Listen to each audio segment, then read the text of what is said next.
सलाम, नमस्ते, सत श्री अकाल, नमो बुद्धाय। दोस्तों तो कैसे हैं आप लोग। फिल्म की शुरुआत में डस्टी अपनी कार में बैठा बर्गर खा रहा होता है और साथ ही 30 के दशक के कुछ गाने सुन रहा होता है। 50 साल का होने के बावजूद भी उसे किसी चीज की फिक्र नहीं है और उसके पास कोई फुल टाइम जॉब भी नहीं है। इसी के चलते डस्टी ने अपने सारे दोस्तों को खो दिया है, लेकिन उसे इस बात की कोई परवाह नहीं है। तभी रोड पर खड़ी 2 लड़कियां उसकी वीडियो बना रही थीं, जिन्हें देखकर डस्टी को अजीब सा महसूस होता है, लेकिन वह अपने ऑकवर्ड नेचर के कारण उन्हें कुछ नहीं कह पाता। थोड़ी देर बाद उसकी भतीजी क्लोई उसकी कार में आकर बैठ जाती है और वह दोनों साथ में एक मूवी थिएटर में जाते हैं। सिनेप्लेक्स नाम के एक थिएटर में पहुंचने के बाद चाचा भतीजी में इस बात को लेकर बहस होती है कि आज कौन सी मूवी देखी जाए। डस्टी 30 के दशक की एक पुरानी फिल्म देखना चाहता है, जबकि Chloe cineplex exclusive 3D film देखना चाहती है। इसके बाद वह टिकट लाइन की ओर आगे बढ़ते हैं।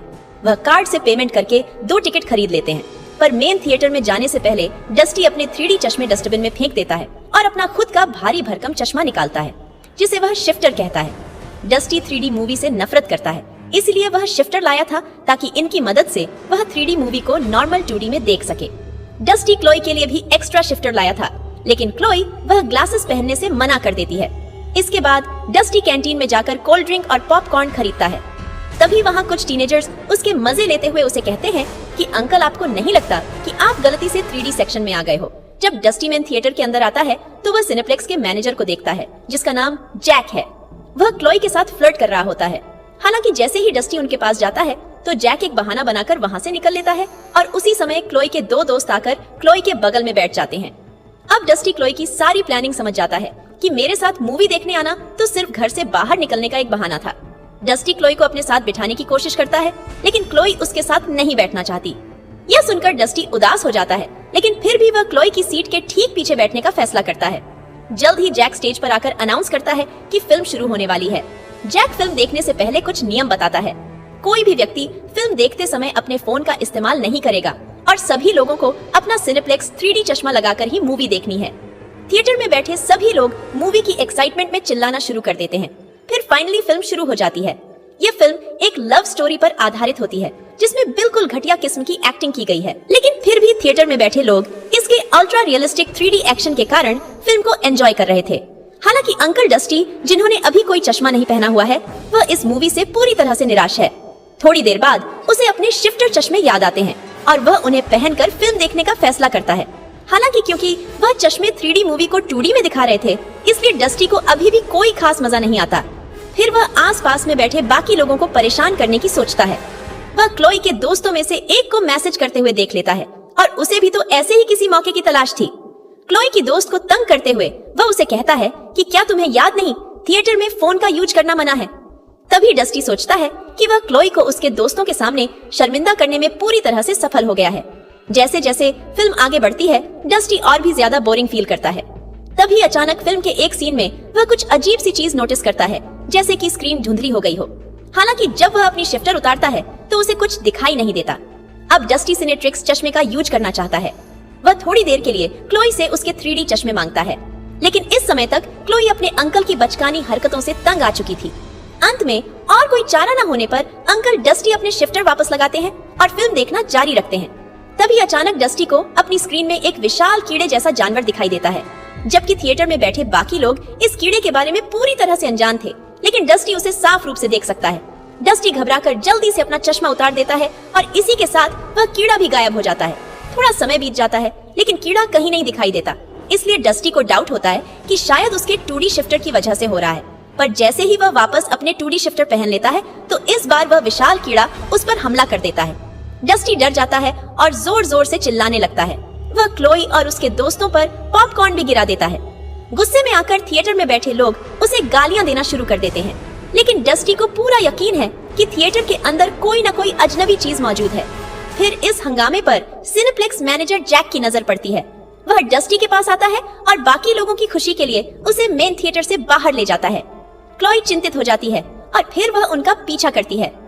थिएटर से बाहर आने के बाद डस्टी जैक को यह समझाने की कोशिश करता है कि स्क्रीन से कोई भयानक चीज निकली और उसने उस पर हमला कर दिया, लेकिन जैक उसे कहता है कि अंकल, आपके जमाने के लोग अल्ट्रा रियलिस्टिक 3D एक्शन को असलियत समझ बैठते हैं।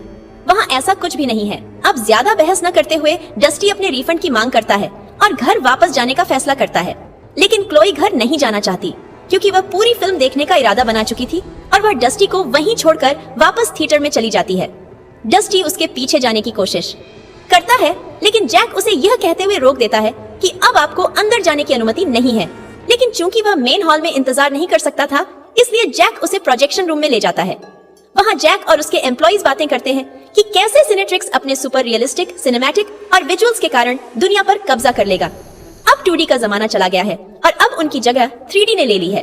वह डस्टी को भी इस फिल्म को 3D में आजमाने के लिए कहता है और अगर फिर भी उसे यह फिल्म पसंद नहीं आती है तो वह उसे उसके पैसे उसी वक्त रिफंड कर देगा। फिर जैक डस्टी को सिनेप्लेक्स ग्लासेस देता है, लेकिन एक लंबी सोच विचार के बाद डस्टी ग्लासेस लेने से मना कर देता है, जिस वजह से सिनेप्लेक्स के एम्प्लॉइज गुस्सा हो जाते हैं और अचानक सभी जॉम्बीज में बदल जाते हैं। फिर डस्टी पर हमला करते हैं, लेकिन तभी डस्टी अपनी जेब से एक सड़ा बर्गर निकालकर उसे उन जॉम्बीज के मुंह में ठूंस देता है और किसी न किसी तरह से उनके चंगुल से बच जाता है। फिर डस्टी मैन हॉल की ओर भागता है और बिल्डिंग से बाहर निकलने का रास्ता ढूंढने की कोशिश करता है। हालांकि यह असंभव है क्योंकि सिनेप्लेक्स के सभी एम्प्लॉइज अब जॉम्बी में बदल चुके हैं और सबके सब डस्टी की तलाश में जुट जाते हैं। तभी डस्टी एक स्टोर रूम के अंदर छुप जाता है। वह खुद को एक ऐसी भयानक चीज करने के लिए तैयार करता है जिससे वह सबसे ज्यादा नफरत करता है। वह क्लोई को कई सारे मैसेजेस भेजता है जिसमें वह अब तक उसके द्वारा की गई सभी गलतियों की माफी मांगता है और उसे खोने का डर जताता है। फिर वह क्लोई को आने वाले खतरे से आगाह करता है, लेकिन इससे पहले कि वह ऐसा कुछ कर पाता, जैक और उसके लोग दरवाजा काटकर अंदर घुस जाते हैं। इधर क्लोई अपने अंकल को माफ कर देती है और उनके अगले मैसेज का इंतजार करती है, लेकिन उसके पास कोई मैसेज नहीं आता और जब वह डस्टी के शिफ्टर को नीचे जमीन पर पड़ा देखती है तो वह उन्हें उठाकर पहन लेती है और अब उसे भी वही विशाल जानवर दिखाई देता है जिसने अब पूरी स्क्रीन पर कब्जा कर रखा था। वह जानवर थिएटर में बैठे बाकी लोगों का खून चूसकर सभी को जॉम्बी बना देता है। यानी इसका मतलब अब एकमात्र क्लोई ही थी जो इन्फेक्टेड है। क्लोई घबरा जाती है और वह वहां से भागने की कोशिश करती है, पर सभी इन्फेक्टेड लोग उसका पीछा करने लगते हैं। क्लोई समझ जाती है कि अब उसका बचना नामुमकिन है, लेकिन तभी वह एक प्रॉप तलवार की मदद से जॉम्बी को मारने की कोशिश करती है और वह किसी न किसी तरह से प्रोजेक्शन रूम के अंदर आ जाती है। वहाँ वह अपने अंकल को एक कुर्सी से बंधे हुए देखती है। हालांकि इससे पहले कि वह डस्टी की मदद कर पाती, जैक और उसके एम्प्लॉइज उसे पकड़ लेते हैं। इसके बाद जैक इस सारी तबाही और प्लानिंग के पीछे के मास्टरमाइंड का खुलासा करता है। जैक कहता है कि यह एक एलियन है जो दूसरी किसी गैलेक्सी से आया है और वह यहाँ अपनी प्रजाति यानी स्पीशीज बढ़ाना चाहता है। फिर जैक बताता है कि इस इन्फेक्शन से संक्रमित होना उसके लिए अब तक का सबसे खूबसूरत पल था, क्योंकि अब उसे कोई दर्द या चिंता महसूस नहीं होती। यह बताकर जैक जबरदस्ती डस्टी को सिंथेटिक 3D चश्मे पहनाता है और उसे चूज फिल्म देखने के लिए कहता है और यह साफ था कि ग्लासेस पहनकर फिल्म देखने से डस्टी भी उन्हीं की प्रजाति का एक आदमी बन जाएगा।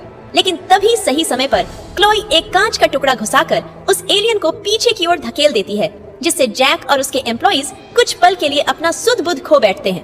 तब तक क्लोई अपने अंकल को उनके बंधन से मुक्त कर देती है, पर दुर्भाग्य से इससे पहले कि वह भाग पाते, जैक अपने मुंह से एक एलियन का जाल निकालता है जो क्लोई को पकड़ लेता है और उसे भी इन्फेक्ट करना चालू कर देता है। फिर क्लोई के चेहरे में भी नसें निकल जाती है। इसका मतलब अब वह जॉम्बी बन चुकी है और इन्फेक्टेड है। लेकिन तभी डस्टी एक कुल्हाड़ी से हीरो की तरह जैक का सिर काट देता है, लेकिन इसका कोई मतलब नहीं था क्योंकि क्लोई तब तक पूरी तरह से इन्फेक्टेड हो चुकी थी।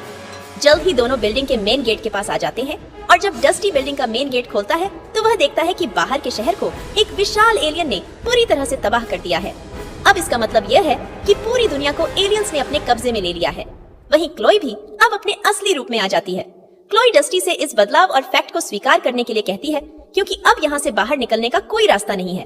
डस्टी अपना मन बदल ले, इसीलिए सभी इन्फेक्टेड लोग एक गाना भी गाते हैं, अंत में यह महसूस करते हुए कि उसके पास अब और कोई चारा नहीं है।